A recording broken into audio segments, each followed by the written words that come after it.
യെശയ്യായിലെ ആ യെശയ്യാ പ്രവാചകൻ അടുത്ത് നിൽപ്പുണ്ട്. പെട്ടെന്ന് അയാൾക്ക് ഇടിമിന്നൽ പോലെ കർത്താവിൻ്റെ ശക്തി ധരിച്ചിട്ട് അയാൾ പറയും,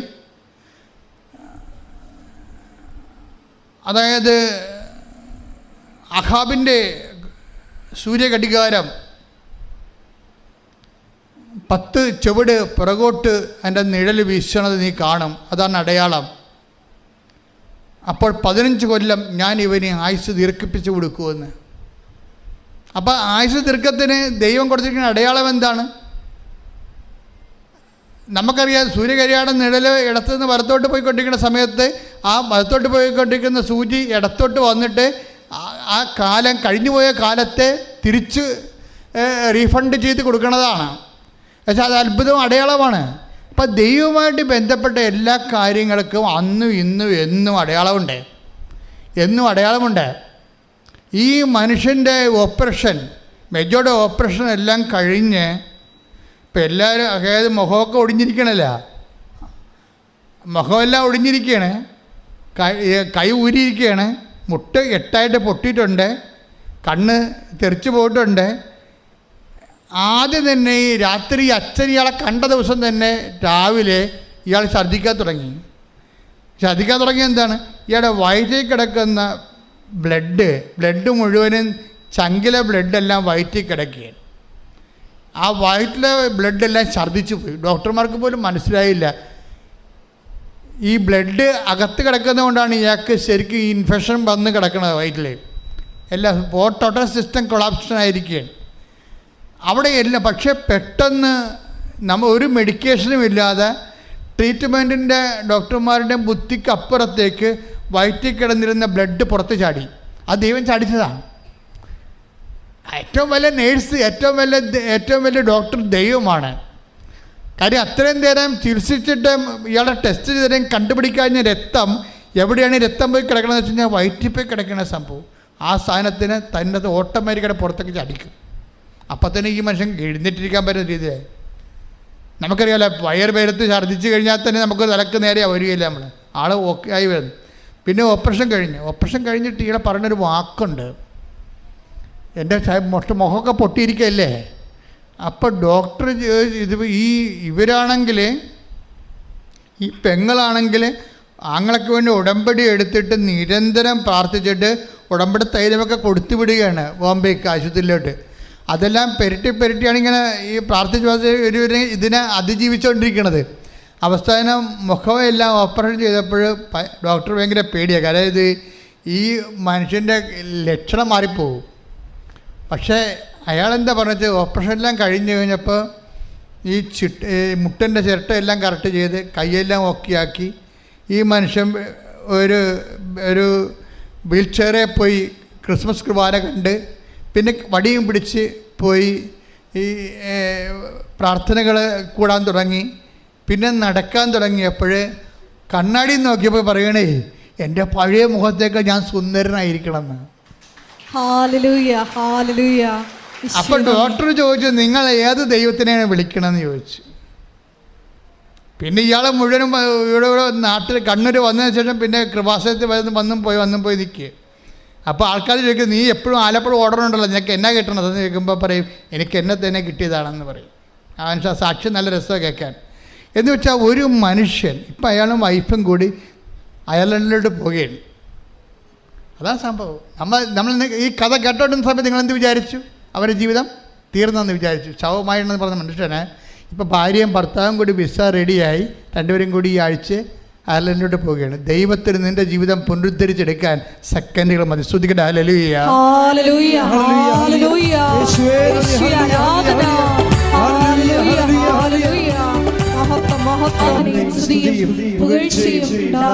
അപ്പോൾ നിന്റെ ആയുസിൻ്റെ നിഴല് കഴിഞ്ഞുപോയ കാലത്തെ തിരിച്ചു തരാനും കർത്താവിന് കഴിയും. അതുകൊണ്ടാണ് അച്ഛൻ പറയണത്, ഉടമ്പടി അതിൻ്റെ സാധ്യത എന്താണെന്ന് നമുക്ക് ഇപ്പോഴും അറിയാൻ പാടില്ല. ഉടമ്പടിയുടെ സാധ്യത എന്താണെന്ന് ഇപ്പം കണ്ണൊക്കെ പറയാൻ എന്താണ്, അത് നിത്യതയുടെ താക്കോലാണെന്നൊക്കെ അവർ പറയണം. ഞാൻ സ്ഥാനപ്പെടാത്ത ആൾക്കാരാണ് അനുഭവത്തിൽ നിന്ന് നിത്യതയെക്കുറിച്ചൊക്കെ പറയണത്. എന്തോ ഒരു സംഭവമാണ്. പക്ഷേ ഇതിൻ്റെ അതായത് ഞാൻ എന്താ ഇപ്പം ഇങ്ങനെ പറയണമെന്ന് വെച്ച് കഴിഞ്ഞാൽ, സാക്ഷ്യങ്ങളെല്ലാം നിങ്ങൾ 1 by 1 ആയിട്ട് കേൾക്കണം. ഒരു കാലത്ത് കേൾക്കാത്ത ഉടമ്പടി അനുഭവങ്ങളാണ് നമ്മൾ ഓരോ ദിവസവും കേട്ടുകൊണ്ടിരിക്കുന്നത്. ഞാൻ നേരത്തെ പറഞ്ഞിരിക്കുന്ന മോളുടെ പേരെന്നായിരുന്നു? സിമി, തൃപ്പൂണിത്തറ. എൻ്റെ പരിപാടി 3 പ്രാവശ്യം അവർക്ക് ക്യാൻസർ വന്നു. ക്യാൻസർ വന്നിട്ട് 3ാമത്തെ പ്രാവശ്യം അവർക്ക് അതാ പറഞ്ഞപ്പോൾ വിട്ടുപോയല്ലേ. ആ സിമിയെ സംബന്ധിച്ചിടത്തോളം എന്ത് സംഭവിച്ചത്? 3ാമത്തെ ഈ പെൽവിക്കിലും അതുപോലെ തന്നെ തോളിലുമൊക്കെ മുഴയായി ക്യാൻസർ 3ാം പ്രാവശ്യം പടർന്നപ്പോൾ ഡോക്ടർ നോക്കാം എന്ന് പറഞ്ഞപ്പോൾ ഇവക്ക് ചങ്കിടിപ്പായി, ഇനി ആരും ഇല്ലല്ലോ പറയാനെന്ന്. അപ്പോൾ അവൾ കർത്താവിൻ്റെ മുമ്പിൽ കണ്ണീരിട്ടും പറയും, എനിക്ക് ജീവിക്കണം, എൻ്റെ ആയുസ് നീട്ടിത്തരണം. ഡോക്ടർ വരെ പറഞ്ഞത് എന്താണ്? നമുക്ക് നോക്കി. ഇന്ന് വരെ ആ ഡോക്ടർ അങ്ങനെ പറഞ്ഞിട്ടില്ല, ഇതിപ്പോൾ ശരിയാവും, കുഴപ്പമില്ല എന്ന് പറഞ്ഞിട്ട് ഡോക്ടർ ഇപ്പോൾ പറയണത് നമുക്ക് നോക്കാവുന്നതാണ്. അപ്പോൾ ഡോക്ടറിൻ്റെ പറച്ചിലിൽ ഒരു ആത്മവിശ്വാസക്കുറവുണ്ട്. അപ്പോൾ നോക്കിയപ്പോൾ ഞാൻ സയൻസ് ഉണ്ടല്ലോ, ഡോക്ടറുണ്ടല്ലോ, മരുന്നുണ്ടല്ലോ എന്നൊക്കെ പറഞ്ഞാണ് ഞാൻ ഇരുന്നത്. അപ്പോൾ മരുന്നുമില്ല, ഡോക്ടറുമില്ല, സയൻസുമില്ല, എൻ്റെ ജീവനും ഇല്ലാത്ത അവസ്ഥയിലേക്ക് കൈവിട്ട് വൈകിട്ട് പോണകയാണ്. പറഞ്ഞ് എനിക്ക് കണ്ണീരോടെ വന്നിട്ട് മാതാവിനോട് പറയാം, എനിക്ക് ജീവിക്കണം അമ്മയെന്ന് പറയും, എനിക്ക് ജീവിക്കണമെന്ന് പറയാം. അപ്പോൾ ജീവിക്കണമെന്ന് പറഞ്ഞതിട്ട് കരഞ്ഞിട്ടാണ് പറയണത്. അപ്പോൾ എൻ്റെ അടുത്തും കൊണ്ടുവന്ന് അപേക്ഷ കടലാത്ത് തരും, ഇതാണ് എൻ്റെ അവസ്ഥ, ഡോക്ടർ നമുക്ക് നോക്കാമെന്ന് പറയണത്, എനിക്ക് ജീവിക്കണം അച്ഛ എന്ന് പറയും. ചെറുപ്പമല്ലേ, കല്യാണം കഴിഞ്ഞിട്ട് 6 മാസമല്ലേ ആയുള്ളൂ. ഇപ്പം അത് പിന്നെ രോഗമായിപ്പോയി. പിന്നെ ഇപ്പം എന്നാലും ആ വീട്ടുകാരെ ഞാൻ സമ്മതിച്ചേക്ക.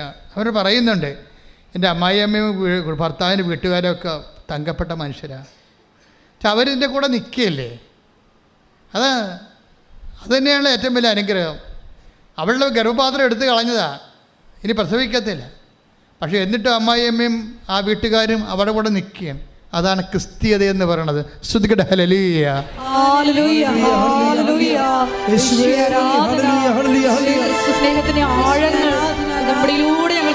നമ്മൾക്ക് ഇന്ന് വരെ എൻ്റെ പൗരോഹിത്യം ഇപ്പോൾ 38 കൊല്ലമായി. ഞാൻ ഒരു 21 ലക്ഷത്തെ ആൾക്കാരോടെ പ്രാർത്ഥിച്ചിട്ടുണ്ട്, ഞാൻ നിങ്ങൾ പറഞ്ഞിട്ടുണ്ട്. പക്ഷേ എനിക്ക് എപ്പോഴും പ്രാർത്ഥിക്കാൻ എളുപ്പം ആരാണെന്നറിയാവോ? ഞങ്ങൾ 0 ആയിപ്പോയി, ഇനി രക്ഷയില്ല, ദൈവം മാത്രമേ ഉള്ളൂ എന്ന് പറയുന്ന ഒരവസ്ഥയില്ലേ, അവർക്ക് വേണ്ടി പ്രാർത്ഥിക്കാൻ എളുപ്പമാണ്. മറ്റുള്ളവർ ഞങ്ങൾക്ക് ആരോഗ്യമുണ്ട്, ഞങ്ങൾക്ക് ചികിത്സിക്കാൻ കാശുണ്ട്, ഞങ്ങൾക്ക് സ്വന്തം വീട്ടിൽ തന്നെ സർജനുണ്ട്, ഞങ്ങൾക്ക് അന്വേഷിക്കാൻ ആളുണ്ട് എന്നൊക്കെ പറയുമ്പോൾ പിന്നെ ദൈവം ഇരിക്കട്ടെ എന്ന് പറയുന്നത് നമുക്ക് പ്രാർത്ഥിച്ചാൽ റിട്ടേൺ അടിക്കും. എന്താ കാര്യം? ദൈവം അത് അക്സെപ്റ്റ് ചെയ്യുന്നില്ല.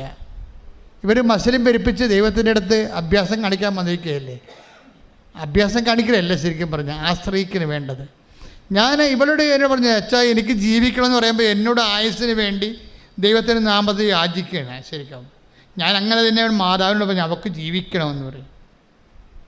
ഇത് വെച്ചിട്ട് പറയും. വേറെ എന്താ പറയണത്? അവിടെ ഇവിടെ സാഹിത്യം പറഞ്ഞ വല്ല ആവശ്യമുണ്ടോ? മനുഷ്യനെ അനുഭവിക്കുന്ന പ്രശ്നം അതുപോലെ അമ്മയോട് അവൾക്ക് ജീവിക്കണമെന്ന് പറയും. ചെറുപ്പമാണ്. അപ്പോൾ എന്നോട് പറഞ്ഞത് പൗരോഹിത്യം പറയാൻ പറഞ്ഞു. ഞാൻ അവളോട് പറഞ്ഞു, 38 വർഷമായി ഞാൻ പൗരോഹിത്യം സ്വീകരിച്ചിട്ട്, നീ എൻ്റെ പൗരോഹിത്യം വിശ്വസിക്കുന്നുണ്ടോ അമ്മ ചോദിക്കണം. ഞാൻ വിശ്വസിക്കുന്നുണ്ട് അച്ഛാ എന്ന് പറയും. നീ ജീവിക്കുമെന്ന് പറയും.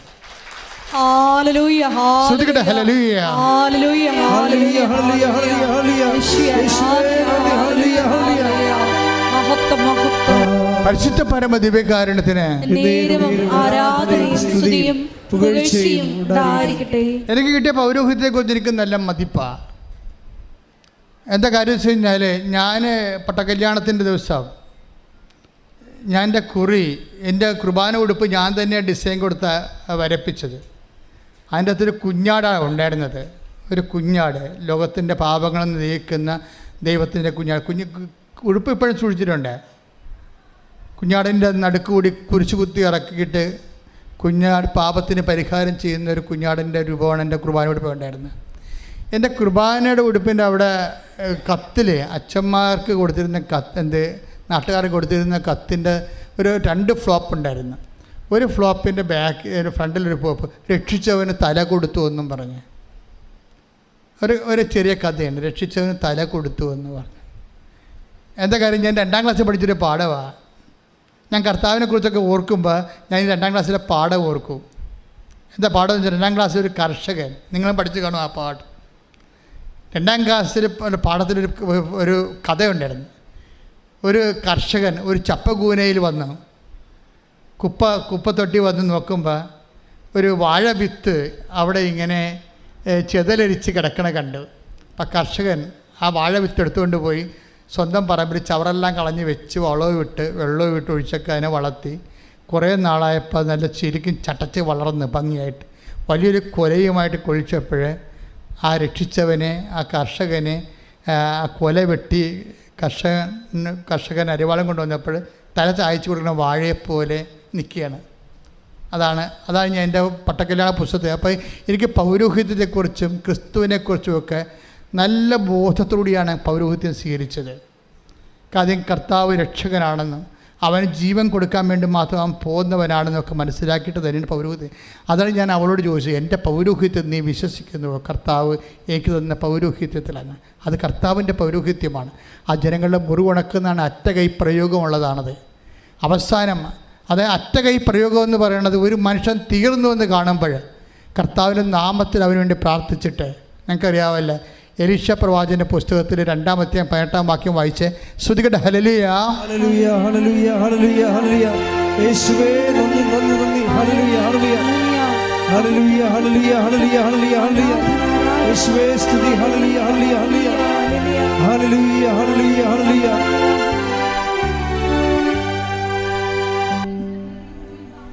2 രാജാക്കന്മാർ 2:18.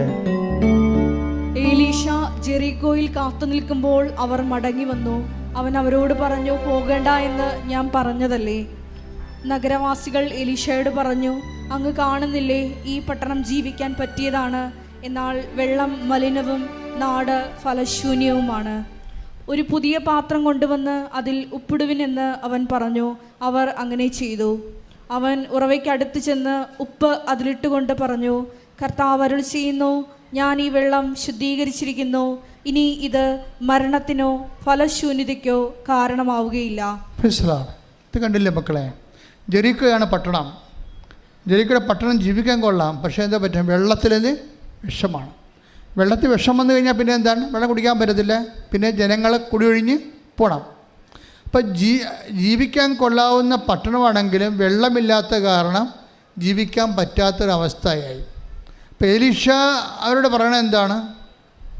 എലീശ പറയുന്നത് അതായത് ജീവിക്കാൻ കൊള്ളാത്ത നമ്മുടെ ജീവിതം അങ്ങനെയാണ്. നമുക്ക് ജീവിക്കാൻ പറ്റണില്ലാത്തൊരവസ്ഥയാണെന്ന് വിചാരിച്ചു. നമ്മുടെ ജീവിതത്തിൻ്റെ പല തിക്കുമുട്ടുകളും പല സമ്മർദ്ദങ്ങളും കാരണം നമുക്ക് ജീവിക്കാൻ പറ്റണില്ല.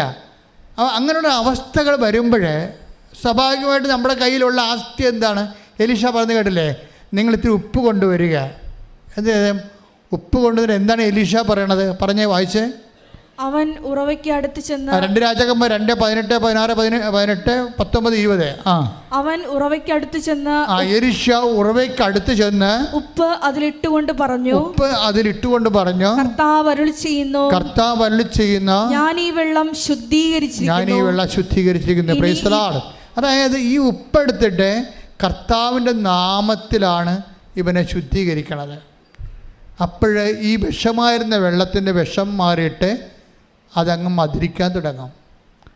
എന്ന് വെച്ചാൽ പൗരോഹിത്യം ഇതുപോലെയാണ്. തകർന്നു വരുന്ന മനുഷ്യൻ ജീവിക്കാൻ പറ്റാത്ത അവസ്ഥയിലേക്ക് വരുമ്പോൾ ഞാൻ ചിലപ്പോൾ ഉപ്പ് കൊടുക്കും, ചിലപ്പോൾ നമുക്ക് ഉടമ്പടി തൈലം കൊടുക്കും. എന്തിനാണ്? ഇത് കർത്താവിൻ്റെ നാമത്തിലാണ്. ക്രിസ്തുവിൻ്റെ പൗരോഹിത്യം അത് വിധിപ്രകാരം, അത് ഞാൻ എപ്പോഴും പൗരോഹിത്യ വിധിപ്രകാരം എന്ന് പറയുന്നതിന് കാരണം എല്ലാവർക്കും ഈ പൗരോഹിത്യമുണ്ട്. അതെല്ലാവരും അതുപോലെ ഒന്ന് ഉപയോഗിച്ചാൽ മതി. ആ പൗരോഹിത്യം കൊണ്ട് നമ്മൾ വേറെ എന്തെല്ലാം ചെയ്യണമുണ്ട്, പക്ഷെ അടിസ്ഥാനപരമായിട്ട് അതുകൊണ്ട് ഉദ്ദേശിക്കുന്ന ജനങ്ങളുടെ മുറിവ് ഉണക്കുകയാണ്. മുറിവ് വെച്ച് കെട്ടുക, മുറിവ് ഉണക്കുക, തകർന്നു പോയതിനെ കർത്താവിൻ്റെ തിരുസേനയിലേക്ക് തിരിച്ച്, ദൈവത്തിൽ നിന്ന് അകന്നു പോയതിനെ തിരിച്ചു കൊണ്ടുവരിക. അതുപോലെ തന്നെ ചട്ടം മുടന്നുകൊള്ളതിനെ ചുമലിലേറ്റുക. ഇങ്ങനെ അടിസ്ഥാനപരമായ ജോലി പൗരോഹിത്യത്തിനുണ്ട്. ആ പൗരോഹിത്യത്തിന് അടിസ്ഥാനപരമായ ജോലി അതുപോലെ ചെയ്യുമ്പോഴാണ് ദൈവം നമ്മളെ ശുശ്രൂഷകളെ അടയാളങ്ങൾ നൽകി അനുഗ്രഹിക്കുന്നത്. കാര്യം അതുകൊണ്ടാണ് അന്ന് പറയണത്, നീ എൻ്റെ പൗരോഹിത്യം വിശ്വസിക്കുന്നുണ്ടോ ചോദിക്കുമ്പോൾ അതിൻ്റെ അർത്ഥം എന്നെ വിശ്വസിക്കുന്നുണ്ടോ, ഞാനൊരു അത്ഭുത ജീവിയാണെന്ന് പറഞ്ഞാൽ അല്ല എൻ്റെ അർത്ഥം. എനിക്ക് പട്ടം തന്ന കർത്താവിൽ വിശ്വസിക്കുന്നുണ്ടോന്നാണ് ചോദിക്കണത്. കർത്താവിൻ്റെ പൗരോഹിത്യം നീ വിശ്വസിക്കുന്നുണ്ടെന്നാണ് ചോദിക്കണത്. അവൾ ഉണ്ടെന്ന് പറയുമ്പോൾ ആ രാത്രി മുകളിലത്തെ മുഴയും അരക്കെട്ടിൻ്റെ മുഴയും അപ്രത്യക്ഷമാകും. ഹല്ലേലൂയ, യേശുവേ നന്ദി. അതാണ് ക്രിസ്തുവിൻ്റെ പൗരോഹിത്യത്തിൻ്റെ ശക്തി എന്ന് പറയണത്. നിങ്ങൾ ഈ നേർച്ച വസ്തുക്കൾ ഉപയോഗിക്കുമ്പോൾ സൂക്ഷിക്കണം. കാര്യം എന്ന് വെച്ച് കഴിഞ്ഞാൽ അത് ദൈവത്തിൻ്റെ ശക്തിയിൽ ആശ്രയിച്ച് നിങ്ങൾക്ക് നൽകുമ്പോൾ നിങ്ങളുടെ ജീവിതവും വിശുദ്ധതയോടെ പൂർണ്ണ ഹൃദയത്തോടെ ദൈവത്തിൻ്റെ സ്നേഹത്തെ പ്രതി പുനഃക്രമീകരിച്ചുകൊണ്ട് ദൈവത്തിന് പ്രവർത്തിക്കാൻ, ദൈവത്തിന് വേണ്ടി ജീവിക്കാൻ വേണ്ടി മാത്രമുള്ള കൊതിയും അതുപോലെ ആർജവത്വം ഉണ്ടായി കഴിയുമ്പോൾ ഉടമ്പടി ഒന്നല്ല 9 കാര്യം ഉടനെ നടക്കും. ശ്രദ്ധിക്കട്ടെ, ശ്രദ്ധിക്കട്ടെ. ഹല്ലേലൂയ, ഹല്ലേലൂയ, ഹല്ലേലൂയ, ഹല്ലേലൂയ. പൂർണ്ണ ഹൃദയത്തോടെ വിശ്വസ്തയോടെ നിനക്ക് ശുശ്രൂഷ ചെയ്യാം. പരിശുദ്ധ പരമദിവ്യകാരുണ്യത്തിന് നമുക്ക് അനാവശ്യമായ ഒരു അവലാതിയുടെയും ഒരു ആവശ്യമില്ല. നിങ്ങൾ ജീവിക്കുന്ന കർത്താവിൻ്റെ മുമ്പിലാണ് നിൽക്കുന്നത്. ഒരു ബന്ധവും സ്വന്തവും ഇല്ലെങ്കിലും കർത്താവ് ആ മനുഷ്യനെ ഒരു ബന്ധമില്ലാത്ത, അതായത് മെജോ ഇവിടെ വന്നപ്പോൾ സാക്ഷ്യം പറഞ്ഞപ്പോൾ പറയണേ, ഞാനിതെല്ലാം സുഖപ്പെട്ട് മിടുക്കനായി കർത്താവ് എന്നെ ഉടമ്പടി ചെയ്യിക്കാൻ വേണ്ടി ഇവിടെ വന്നപ്പോൾ സന്ദർഭവശാൽ എനിക്ക് വേണ്ടി 10 ലക്ഷം രൂപ എൻ്റെ ആങ്ങളേണെന്നും പറഞ്ഞ് രജിസ്റ്റർ ചെയ്ത നേഴ്സോട് നിൽപ്പുണ്ടായിരുന്നെന്ന്. അതല്ലേ പ്രശ്നം. അപ്പം ഞാൻ ചോദിച്ചു എന്താ വന്നെന്ന് ചോദിച്ചേ. അപ്പോൾ പറഞ്ഞ് മക്കളില്ല, 10 വർഷമായെന്ന്. അപ്പം മെജോ പറഞ്ഞ് എൻ്റെ ഉടമ്പടി നേഴ്സിൻ്റെ കാര്യം കൂടി ഞാൻ എഴുതിക്കൊള്ളാം എന്ന് പറഞ്ഞ് അവർക്കിപ്പോൾ ഒരു കൊച്ചുണ്ട്. അപ്പം നിങ്ങൾ ദൈവ പൈതലാവുക. അപ്പം ദൈവം നിങ്ങൾ നയിച്ചുകൊണ്ടിരിക്കാവും. നിങ്ങൾ ദൈവ പൈതൽ, അത് തീരുമാനം എടുക്കുക. ഇപ്പം ലോകത്തിൻ്റെ പൈതലാണെങ്കിൽ ദൈവ പൈതലാകാൻ തീരുമാനം എടുക്കുക. ദൈവത്തിനെക്കുറിച്ച് ചിന്തിക്കുക, എപ്പോഴും ദൈവത്തിന് വേണ്ടി ജീവിക്കുക, ദൈവത്തിന് വേണ്ടി പ്രേക്ഷിത വേല ചെയ്യുക, ദൈവത്തിന് വേണ്ടി ജാതിയും മതവും നോക്കാതെ എല്ലാ സങ്കടക്കാരെയും ചേർത്ത് വെക്കുക. ആ ദൈവത്തിന് വേണ്ടിയാണെന്ന് ഈശോയോട് പറയുക. അങ്ങനെ ആത്മബന്ധത്തിൽ ഈശോയിൽ വളരുക. ശ്രദ്ധിക്കട്ടെ.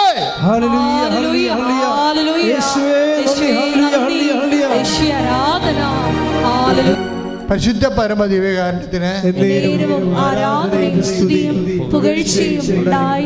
മത്തായി 3:9 നമ്മൾ വായിച്ചു. ഞങ്ങൾക്ക് അവരുണ്ട്, ഇവരുണ്ട്, അതുണ്ട്, ഇതുണ്ട്, ഒന്നും പറയണ്ട. ഞങ്ങൾക്ക് നമ്മുടെ ഇല്ലായ്മകൾ പറയാനാണ് പരിശുദ്ധ അമ്മ ഇവിടെ നിങ്ങളെ കാത്തിരിക്കുന്നത്. അല്ല ഉണ്ടെന്ന് പറയാനില്ല. ആധ്യാത്മിക ജീവിതത്തിൽ ഉണ്ടെന്ന് പറയണത് നെഗറ്റീവ് ഇഫക്റ്റും ഇല്ലെന്ന് പറയണത് പോസിറ്റീവ് ഇഫക്റ്റുമാണ്. ഞങ്ങൾക്ക് എബ്രാഹത്തിൻ്റെ സന്തതികൾ, ഞങ്ങൾക്ക് പിതാവ് എബ്രാഹം ഉണ്ട് എന്ന് പറയുമ്പോൾ അവർ റിജക്റ്റായപ്പെടുകയും അവർക്ക് വീഞ്ഞില്ല എന്ന് പറയുമ്പോൾ അവർ അനുഗ്രഹിക്കപ്പെടുകയും ചെയ്യുന്ന ദൈവത്തിൻ്റെ ഒരു മനസ്സിൻ്റെ ഒരു ആവിഷ്കാരമാണ് ഉടമ്പടി. ശ്രദ്ധിക്കട്ടെ. ഹല്ലേലൂയ, ഹല്ലേലൂയ, ഹല്ലേലൂയ, ഹല്ലേലൂയ. യേശുവേ ആരാധന, ഹല്ലേലൂയ, ഹല്ലേലൂയ. മഹത്വം, മഹത്വം.